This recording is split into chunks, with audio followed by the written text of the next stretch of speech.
Hello बच्चों, good afternoon. आज हम बात करेंगे आपसे केमिकल इन डेली लाइफ, दैनिक जीवन में रसायनों का उपयोग। मैं मनोज सर बात कर रहा हूँ आपसे, आपका बायो लेक्चर। आज का जो टॉपिक है हमारा अम्ल, क्षार व लवण, इसके बारे में हम सामान्य जानकारी लेंगे। अम्ल, क्षार व लवण ये होता क्या है, इनके बारे में हम जानकारी लेंगे यहाँ पे। देखिए बच्चों, अगर हम सबसे पहले अम्ल की बात करते हैं यहाँ पे, अम्ल के सामान्य गुण। अम्ल स्वाद में खट्टे होते हैं। अगर हम आप पता कैसे करोगे बच्चों अम्लों के बारे में, क्षार के बारे में, लवण के बारे में? अम्ल स्वाद में खट्टे होते हैं। अम्ल नीले निटवस पत्र को लाल कर देते हैं। अम्ल का जलीय विलयन विद्युत का सुचालक होता है। कौन कौन से गुण होते हैं अम्लों के अंदर? स्वाद में खट्टे, नीले लिटमस पत्र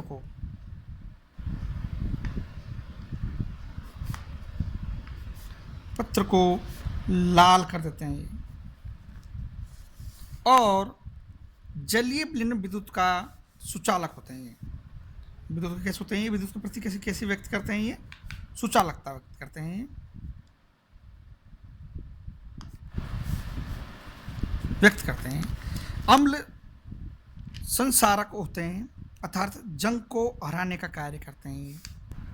मतलब अम्ल के द्वारा हम किसी भी, अगर हमारे पास कोई भी प्रकार का अम्ल है तो उससे हम जंग को हटा सकते हैं। जंग यानी किसी धातु पर लगने वाला जंग, उसको हम आसानी से हटा सकते हैं। जंग हटाने में ये आपके अम्ल की विशेष गुण है। इसके उदाहरण देखिए, अम्लों के कौन कौन से उदाहरण हैं। सबसे पहले बात करते हैं हम, आपने सुना होगा बच्चों कि जैसे आपने सिरका का नाम सुना आपने सभी ने। अचारों को, मुरब्बों को, उनको खट्टा करने के लिए किया जाता है इसके अंदर। तो सिरके के अंदर हमारा एसिटिक अम्ल पाया जाता है। सामान्य अगर हम एसिटिक अम्ल की बात करें तो एसिटिक अम्ल को हम सामान्य रूप से हम CH3COOH के नाम से भी जानते हैं, एसिटिक अम्ल। इमली में बात करते हैं, इमली आपको खट्टी लगती है, आपने देखा होगा, कभी खाई होगी। उसमें टार्टरिक अम्ल पाया जाता है। कौन सा अम्ल पाया जाता है इसमें? टार्टरिक अम्ल। संतरा है, मौसमी, उनके अंदर आपका एस्कार्बिक अम्ल पाया जाता है। विटामिन सी के सबसे बड़े स्रोत होते हैं मौसमी और संतरा, जो हमारे मनुष्य के अंदर मेटाबॉलिज्म बढ़ा देते हैं। और उसके जो अगर कोई घाव लग जाए, कोई सिजरीन हुआ है, तो उस घाव को जल्दी से वो रिपेयर कर देते हैं, उसकी मरम्मत कर देते हैं। उसके उपयोग में लेना चाहिए। दूसरा है इसमें फार्मिक अम्ल, लाल चींटी के डंक में पाया जाता है। जितने भी कीट पतंगे हैं आपकी, कीट पतंगे में जैसे कि आप किसी भी लाइट के बिजली के द्वारा आकर्षित होने वाले जितने भी कीट पतंगे, उन सभी के अंदर फार्मिक अम्ल पाया जाता है। चींटी, चींटा, दीमक, आपके और भी मैनी प्रकार के जितने भी आपके कीट पतंगे हैं, उन सभी के अंदर फार्मिक अम्ल पाया जाता है। आपने देखा होगा जब हमें कीट पतंगे खा जाते हैं या काट लेते हैं, डंक मार देते हैं, तो हमारे उस स्थान पर जलन मचती है। तो वो फार्मिक अम्ल की वजह से ही उस जगह, उस स्थान पर, काटे हुए स्थान पर जलन महसूस होती है। आमाशय में उपस्थित जठर रस, आमाशय बात करते हैं आपकी, जहाँ पर हमारे भोजन को बड़े बड़े मॉलिक्यूल्स को छोटे छोटे मॉलिक्यूल्स में बदला जाता है, आमाशय।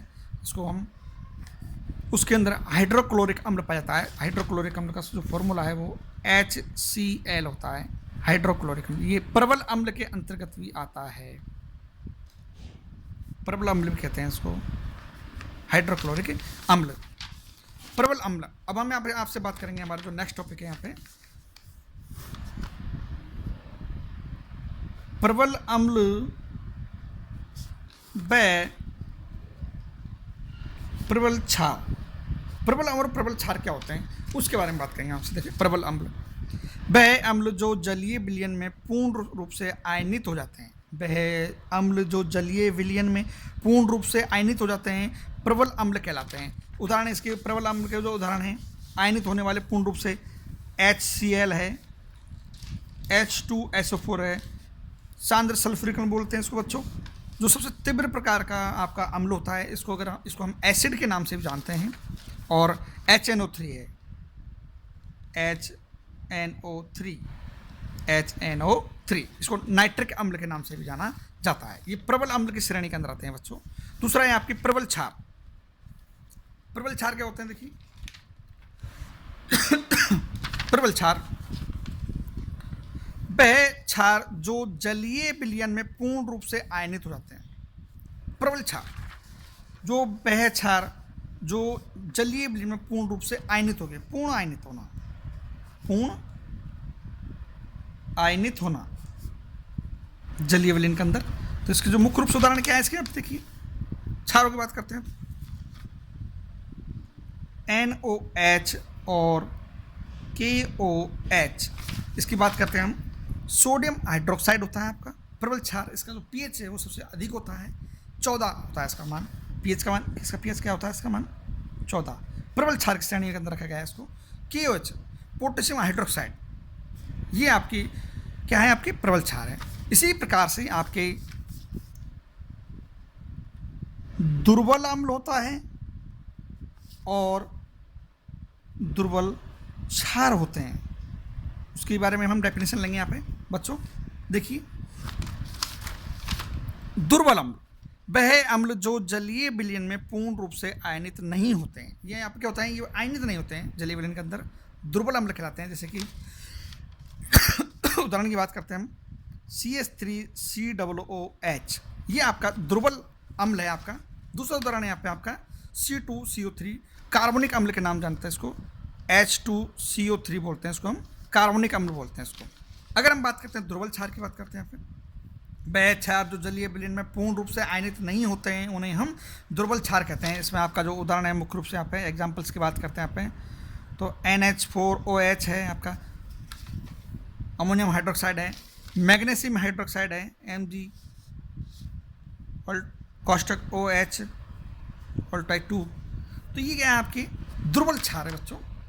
अब हम जो नेक्स्ट क्लास है उसमें हम क्षार के सामान्य गुणों और आपके लक्षणों की बात करेंगे इसमें हम बच्चों। हम